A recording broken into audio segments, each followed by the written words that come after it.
All right, YouTube. Once again, it's Kennard Vernon Stewart here for the podcast. Want to give a big War Eagle to all the Auburn fans out there. Like the video, comment, and subscribe to Vernon Speaks Sports Auburn. This is the recap of the Auburn versus number 17 Arkansas football game that took place this past weekend, which really told a few stories for the Tigers and Arkansas going into the bye week for the Tigers. Like the video, comment, and subscribe to Vernon Speaks Sports Auburn.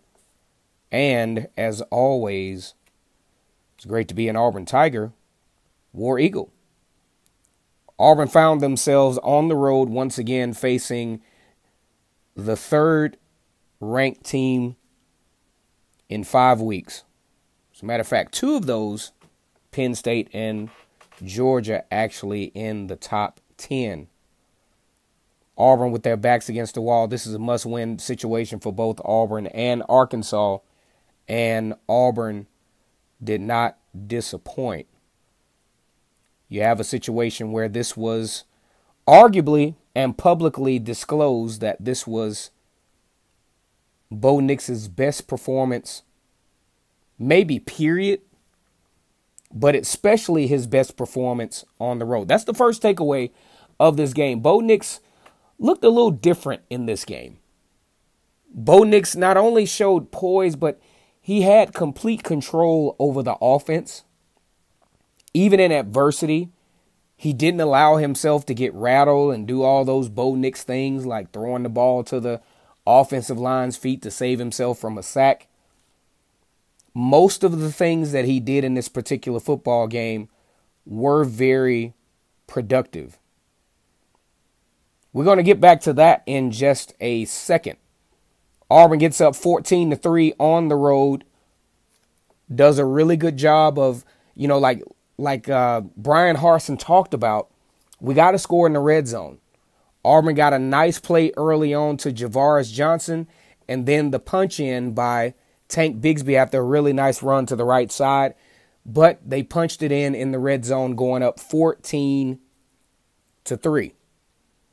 Now, Bo Nix did throw an interception late in the third quarter, which could be synonymous to a punt because the catch was thrown. The interception was caught in minus territory, and I want to say between the 30 and the 20.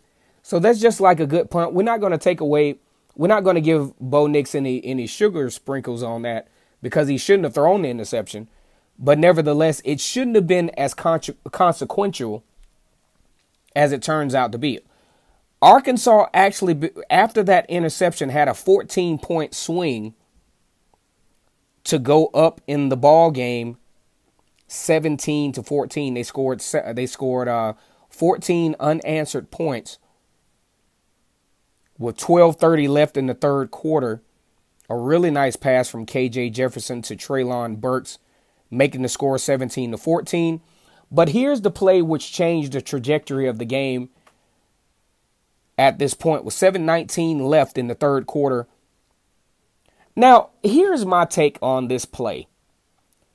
K.J. Jefferson, deep in his own territory, drops back to pass. You're at like the 2-yard line. Drops back to pass, and the clock just doesn't go off, and he's nailed. The ball comes out, and Marcus Harris recovers the fumble in the end zone. Auburn goes up 21-17 and just never looks back. Now, this is one of those things, those head-scratching plays. Of course, I'm not an Arkansas fan, but in analyzing this game, I'm like, why? Why do you drop back to pass and hang out as if you have so much time? One, I do fault K.J. Jefferson's decision-making on that play, but I really fault Browse, the offensive coordinator, for even calling the play. Run the football, get out of the end zone. You have a 17-14 lead. Why give the game away? I thought that was a really interesting, almost unnecessary turning point for the Arkansas Razorbacks. Now, this is not at all that I wanted my prediction to be right. But I did want to shed some light to the Auburn fans as to why I made my 24-17 prediction and that Arkansas will win. And Arkansas was actually on pace until that play, because I didn't feel like Auburn was doing they did okay, but Auburn was on pace to have that non-production offense. But this play was a big spark for the Auburn Tigers, and it helped to lead to a very, very good victory for the Tigers. Here's another takeaway. There were 10 wide receivers for the Auburn Tigers that caught the football.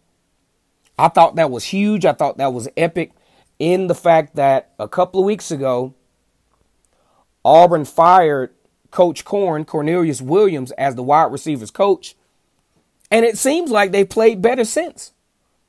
This was probably the most focused game. This was probably the most productive game by the wide receiver, offensive line, quarterback triage that I've seen all year. I said, when I did my prediction show, when I did the preview on Auburn versus Arkansas, I thought this group had to come together.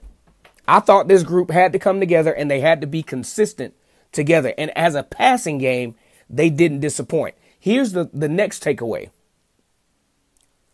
I've been talking about this for the last, pretty much ever since the first few games that Bo Nix has onboarded, is that he's got to have more yards per pass. And guess what?